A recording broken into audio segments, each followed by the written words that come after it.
Associated Builders and Contractors. Welcome, Mr. Williams. Thank you, Mr. Chairman. Good afternoon to the members of the committee. Thank you for being here this late hour. Again, my name is Brian Williams. I represent as the Director of Government Affairs an organization called the Associated Builders and Contractors. We have 3 chapters in Ohio, 70 chapters nationally. There are, of the 3 chapters in Ohio, which I represent for the government affairs issues, we have nearly 1,000 companies who are members. We specialize exclusively in representing issues with regard to commercial construction. It's often thought of that we might have some home builders, and we do not. We love home builders. We don't live in homes. ABC is a commercial construction organization. Our member contractors are completely dedicated to providing public agencies the highest quality construction product for the most competitive price while maintaining the highest level of workplace safety. Additionally, we work every day to recruit, train, and employ the construction workforce of tomorrow. That is a big challenge and one that everybody is endeavoring across the country to do a better job at. ABC strongly supports House Bill 163. This is a bill to grant permissive authority to local governments who desire some relief from Ohio's unfunded construction prevailing wage mandate. Ohio established what we commonly call prevailing wage in 1932 during the Depression to protect Ohio contractors from competing with low-cost southern construction labor pouring into the state in search of work. What might have been a reasonable or worthwhile business interference back 85 years ago in protecting jobs for Ohio residents during the Great Depression, today it simply raises costs on public construction projects for local governments with no discernible benefit. House Bill 163 will allow local governments and public universities to avoid the prevailing wage mandate when they determine that they would like to build a project at a lower market rate cost. Ohio has long championed local control and local decision making. What better time to apply this cherished concept than now, when the state has reduced local government funding in the last few years. It is a fair exchange to grant permissive relief to local governments who want relief from the unfunded state mandate at a time when the state is contributing less and less to local government operations. Now, the critics have been around before, and this bill has been around. When I sat in your chairs, we heard these predictable arguments in opposition to prevailing wage relief. Number one, the 3 areas are quality, safety, and middle-class pay. Does the prevailing wage produce a higher quality project? The answer is no. If it were true that prevailing wage mandates produce high-quality construction projects, there would be discernible difference between Ohio's construction projects that are built for government and the 20 states that don't have a prevailing wage law. But there is no discernible difference. In fact, Ohio did its own study back in 2002 after 5 years of a prevailing wage relief for school construction and asked a question: what is the impact on quality? What is the impact on price for the buyer? And what is the impact on wages for the worker? And when it came to the issue of quality, they said there was no discernible difference. There was no reduction in quality. You don't turn on the news and find out that public construction projects in other states, like West Virginia, like Kentucky, like Indiana, and any other states outside of our region, are falling down or dilapidated or only lasting 10 years because they were built without a prevailing wage mandate. There simply is no evidence that there is higher quality that comes from prevailing wage. In fact, contractors who routinely do the work of prevailing wage projects, while they don't do prevailing wage in the private sector, they do prevailing wage because it's mandated in the public sector. It's the same group of people building very similar types of buildings just for a different customer. And this particular customer is insisting that they follow regulatory requirements that raise cost and bureaucratic responsibilities to navigate that project. Basically, it's the same company doing the same work. And to suggest that they're doing a higher quality here than they are here simply because the government is telling them to pay a union wage is obviously no driver of quality. On the issue of safety, prevailing wage mandate advocates like to assert that prevailing wage creates a safer work environment. Again, there's no discernible evidence in this. Private sector companies, non-prevailing wage projects, the contractors that are doing those jobs, both union and non-union, have their highest area of concern every single day, regardless of their labor affiliation or the rates of their pay, is employee safety. Companies simply cannot afford to do otherwise, and there is no credible evidence that demonstrates that work on prevailing wage projects, whether they're in Ohio or other states, are safer than jobs done without prevailing wage. And finally, on the issue of middle class pay. With or without prevailing wage mandates, the construction industry, which is much in need of additional labor, is a very lucrative and rewarding career path. Workers who work there on a full-time basis, who develop their skills, will make anywhere from easily from $40,000 to $100,000 a year. Whether they're in a union or not in a union, they will have 401k benefits, full-time health insurance provided by their employer or matched by their employer. They are lucrative careers. We can have, and we do have, every day. There are, as a previous witness mentioned, 85% of public or commercial construction in Ohio is done on a non-prevailing wage basis. And actually over 85% when you add the public schools that are done for the state, or within the state. But 85% is done without a prevailing wage mandate. There are a lot of well-paid people. They don't need a government to tell them who to pay at what rates. And last time I testified on a bill similar to this, I was asked a question, under prevailing wage, do workers make more or less? And the answer is yes. Some make less, some make more, and some make about the same as prevailing wage, because in a market rate economy, the contractor will pay his or her employees based on their productivity and their experience. And that is what a market-driven rate is. If I am of a great value to my employer, he or she will pay me more to keep me. And if I am brand new in training and I'm adding value to the company and my productivity, I will trust that I will get paid a commensurate amount. And if I don't, and if there's employers have to complete for employees every single day. Those 1,000 members I talked to you about, they are actively recruiting each other's, including union members, each other's workers. There is competition for workers in the workplace for construction today, and the notion that middle class pay would be diminished if we were to give this permissive authority for local governments is simply not true. When we burden our state and local governments with this outdated mandate on public construction, we make Ohio less competitive with our neighboring states, with states all around the country. The purchasing power of our tax dollar is needlessly diminished. That is both unwise and unfair. In 2017, local governments should be allowed to make this decision for themselves at the local level. Mr. Chairman, I'd like to thank Representatives Rogner and Rito for bringing this bill to the committee's attention and introducing it and advocating for what is at its core a bill to give local governments the ability to govern themselves in the way they see fit, and an opportunity to save money so that they can do more. I know that there'll be testimony from local government officials who said that they were prevented from, who will say that they would be able to build projects that they are not now able to build because of the cost escalation. And I think in the end, that's the most important thing. Local governments have needs. Those needs are being challenged. This bill gives them an opportunity to provide more resources for their community. So we could talk about middle class wages and all these other sorts of things in terms of the government interference in maintaining this mandate, but ultimately the bottom line is this is an impediment to local governments being able to afford projects for their local residents, for the many, not for the few. With that, I'd be happy to answer any questions the committee might have. Thank you, Mr. Chairman. Thank you, Mr. Williams. Appreciate your testimony. Just a second, please. Okay. Ranking member, Report Hagan, go right ahead. Thank you, Mr. Chair. Welcome. Thank you. I just want to address the safety issue with you really quickly. In 2004, ABC signed a contract, a national partnership agreement with OSHA, but that expired and they didn't renew. You didn't renew the agreement for safety standards. Can you explain why you're not in an agreement with OSHA right now?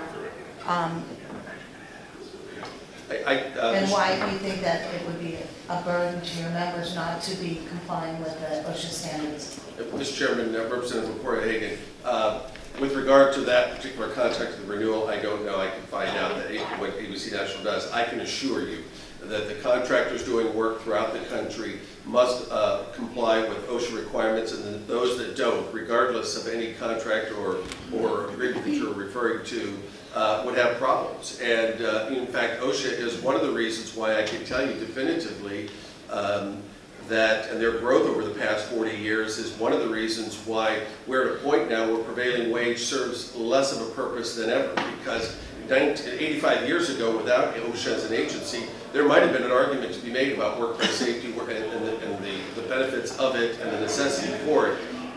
And that, since 1970, OSHA has the work that they require and the safety that they inspire and teach and the supervision that they give to projects is one of the reasons why we can now afford this mandate relief. Very good. Follow-up? That's a different question. Can I do that? Go ahead. Thank you, Mr. Chair. Do you believe in the apprenticeship programs that have accreditation? Do you value training in those programs, and do you believe that it's important that the skilled tradespeople have accredited training and experience in that? Mr. Chairman, Representative Victoria Hagan, absolutely. All ABC training programs are certified by the U.S. Department of Labor and here in Ohio by the Ohio State Apprenticeship Council. You cannot be an apprenticeship program, whether you're an apprenticeship program within a private company, or whether you're at an ABC affiliate or a labor union that sponsors their own training program. And that is another reason why we can afford relief, permissive relief from this prevailing wage mandate, because the quality of these apprenticeship programs, who are more than just apprenticeship programs, they're craft training programs, and they are outreach programs. They're the ones that go out and make the advocacy to find the workforce of tomorrow, which we're so sorely in need of, more people choosing that this is a career path. Absolutely, we believe in apprenticeship training and certified apprenticeship training, and making certain that the programs operate. The curriculum that the ABC chapters use in Ohio and nationally is something that's called the NCCER, National Centers for Construction Education, Related Education. And it is the national standard. It's used in career centers across the state, high school career centers. It's used by labor organizations, training halls around the country. It's used pervasively throughout the country. It's run by the University of Florida to make certain that they're using the most modern technology. They now have online training as a complement to hands-on training. And yes, the short answer to your question is yes, we couldn't believe more thoroughly in the importance of training. Good, thank you. Thank you, Chair. Thank you, and I agree with you. And my concern is that we'll have less and less students attending and investing in a profession where they cost them money to attend accredited institutions and academic institutions, and then turn around and not be able to afford a good life because of competing against people that don't have that training. So that's my concern, is that our workforce will not be as educated in safety and the state codes or whatever would take place. But it's my concern that we're going to have less of an educated workforce in the trades. Mr. Chairman, Representative Victoria Hagan, I hear that, and I don't believe that to be the case, and I would offer up the case where we have in the private sector where they're not using prevailing wage, they have the same high level of training. But I will tell you that a local government who is permissively exempted from prevailing wage mandate can always put out a project to bid that says they require a certain amount of, they call them responsible bidder contracts, where they require certain things that are legitimately required, and if they want to make certain that a company has no, for instance, OSHA violations, or a person isn't delinquent on their taxes, a company isn't delinquent on their taxes, they can make that a part of the bidding specifications and still be exempted from these mandatory wage requirements that they themselves did not have a part in negotiating. Thank you. Hi. Yes, thank you so much for your testimony, very powerful. Thank you. In your testimony, you claim that there is no credible evidence that public sector prevailing wage projects have any better work safety records. I looked over several studies actually, and I seen one that was pretty labor intensive, 93 pages of data.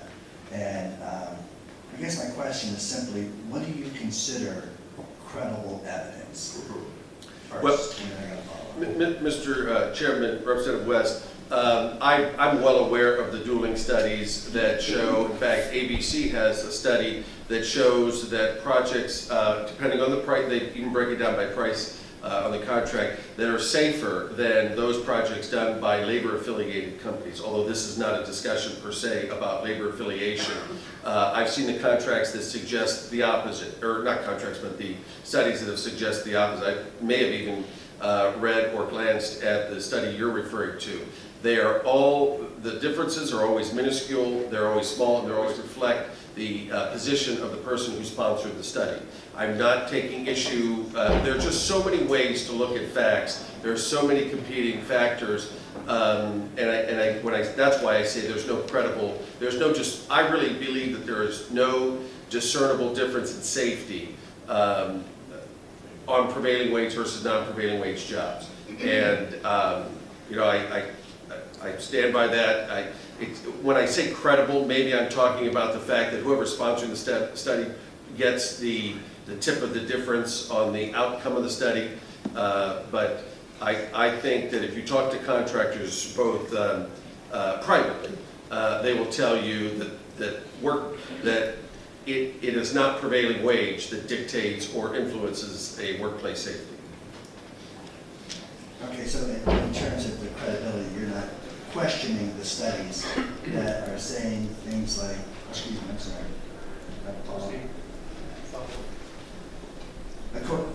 You're saying that according to some of the studies, like when they talk about injuries increase the state's experience, burns, cuts, safety claims. I mean, they talk about low wage driving away experienced workers and replacing them with more inexperienced workers. With specific like injury prone workers. They talk about the experienced workers that did stay, that had to stay because of forced, whatever situation they were in. They talked about how they were forced with lower wage jobs. So all of those are in the study. So when it talks about safety and talks about reduced wages, this is all in a study. So it's saying that by passing this piece of legislation, it would cause those outcomes. Why would we want that in the state of Ohio, for any city? Well, we wouldn't want more unsafe outcomes. I don't believe that there is any nexus between relief from prevailing wage. For instance, in Ohio, there is a law prohibiting the use of prevailing wage for school construction. That is a public buyer, and then there are all the rest. And we couldn't easily, it's difficult to do. But there is nobody asserting that work on construction for schools, of which we've built thousands through the Ohio Facilities Constructions Commission, previously the OSFC, that it's any more dangerous to the workers than those projects that are prevailing wage, that are for state and local government and universities and libraries. There's nobody pointing that out. We've had prevailing wage exemption for school construction for nearly 20 years now, almost on the 20th anniversary of the passage of that law, and the implementation came shortly thereafter. So I don't believe that the study that you're reflecting was drafted with the consideration of this permissive exemption, and I don't believe that there are, I know of no study that demonstrates that prevailing wage at the state level drives workplace safety, and that has as the proof other public projects that don't have prevailing wage. Just follow up. The study that I'm referring to is the effects of prevailing wage laws, the comparison of individual workers' wages earned and off prevailing wage construction projects. Is that the? I don't know who sponsored it. I don't have that information on me. I have it at my office. Yeah, Mr. Chairman, the representative, I don't recognize the title of it. I might more likely recognize, once I knew who the sponsoring entity or who conducted it or who paid for it, it might ring a bell, but be happy to talk offline with you as to that specific study, and I'll look for it. And one more follow-up.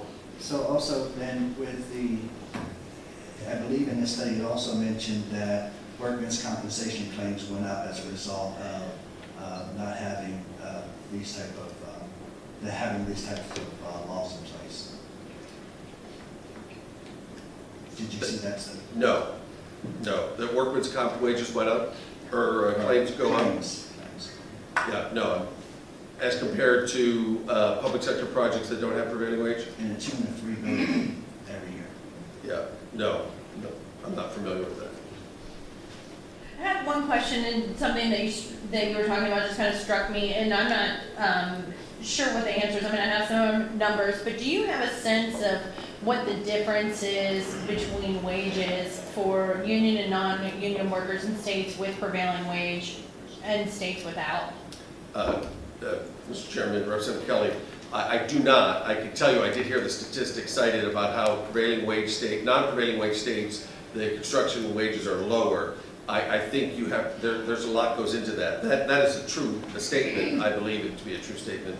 And that has to do more with cost of living in those states and those areas rather than the impact of prevailing wage per se. There are states in this country where all wages are lower for doctors, teachers, and construction workers because they just have a lower cost of living than other states and communities within. Even within Ohio, there are different costs of living that can be noticed and observed. And so, yes, there are states with lower, that do not have prevailing wage, that have on average lower construction wages, and I believe that the correlation there is the fact that they are just lower cost of living states.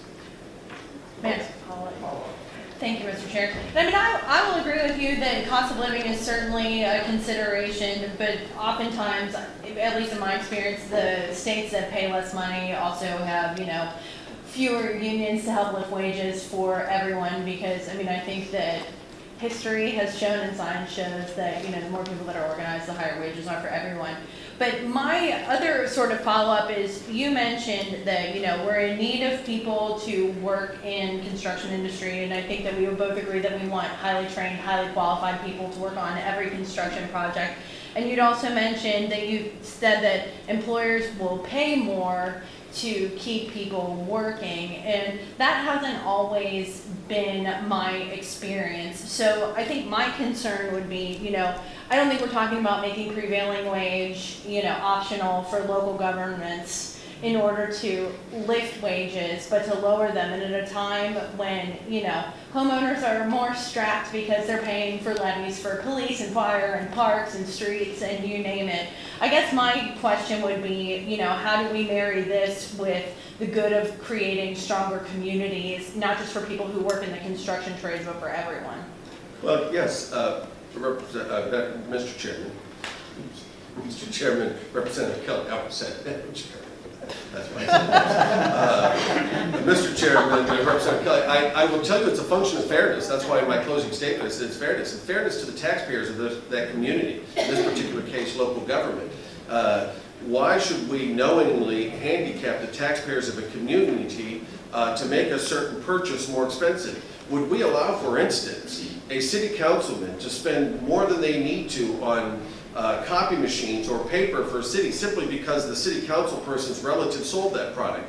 Well, no, we wouldn't. That would be obscene. That would be and the same is true here. The taxpayers deserve, and the purchases that come from these construction dollars, they deserve to get a competitive market wage. That will grow the economy. That won't shrink it. That will create more opportunities. When government gets involved in metals, as the previous witness was talking about, and metals and setting these rates, what they do is they suppress activity, they suppress opportunity. And while yes, it's a real win for that person getting the handful of people that are getting that higher wage, it's a real win for them. It comes at a cost, and it comes at a cost for the rest of the taxpayers and for the services and the buildings they're trying to buy. Whether it's a community center, a sidewalk, a parking lot, a new justice center for the community, whatever it may be. I think we're going to hear about the fire station that it cost one community. And so whatever it is, there are winners, yes, a handful of construction people, and then there are losers, the many, the people who are paying the freight. And I would also say, and I will harken back to my testimony, that this isn't every worker. Like if where you permissively exempt a prevailing wage project and let it go to market rates, I want to emphasize the fact that it will go to a company ultimately who's paying some of their employees more than prevailing wage, many of their employees very similar to prevailing wage, and some of their employees who are newer and less experienced, less than prevailing wage in the current market. So yes, and there's also cost savings to the bureaucracy, the prevailing wage. So it's not just the savings, the 10 to 20% that you might save, and those are a range of savings based on the type of project that's being built. Those savings don't just come exclusively from wages. They come from, say, lawsuits. They come from local governments wouldn't have to have a prevailing wage coordinator on their public payroll. I mean, it comes in a lot of ways that is beyond just the wage of the construction worker doing the work. Representative, did you have a question for me? Well, the question that I had earlier, in all these back when we had other testimony, I'm more concerned about the taxpayer as well as the community, because this is an option. So my question to you is, I don't understand maybe enough that I need to understand as far as setting the performance bond and the amount, and how we determine what is the appropriate amount. As I mentioned earlier, I had been a commissioner for a number of years and councilman. Unfortunately, some of our projects that we did, those bidders were not able to perform on that contract, and making sure we had the appropriate bond set to find another available contractor to complete that project. So my question is, if a community decides to not, this bill passes, chooses not to use prevailing wage, how do they ensure that they have the appropriate performance bond set? Because we have had that situation. Mr. Chairman, Representative Art, great question. And I'll again harken back to the experience we had in the last 20 years with prevailing wage, school construction exempted from prevailing wage. This bill has zero impact on the requirement of 100% bonding for the public's protection on a selection of a contractor. A bonding requirement is done by law. This bill doesn't change that law on every public project, construction project. This bill does not change that. Number two, we've seen in the last 20, so we've exempted prevailing wage requirements on public school constructions for the last 20 years. Every single one of those thousands of buildings that have been built since then have all had bonds, and very few of them have had to be collected upon. But bonds are there for a reason, and occasionally something occurs and bonding companies are asked to pay a portion of a recovery, but this would have zero impact on the public's protection that they rightly obtain through bonding. So I understand this does not change that. Do we know, is there a limit to, can a community require a 200% of the bond, performance bond, or is there a limitation in the code right now setting that bond amount? Well, in the public construction, the code requires, or Ohio's construction law requires 100% bonding.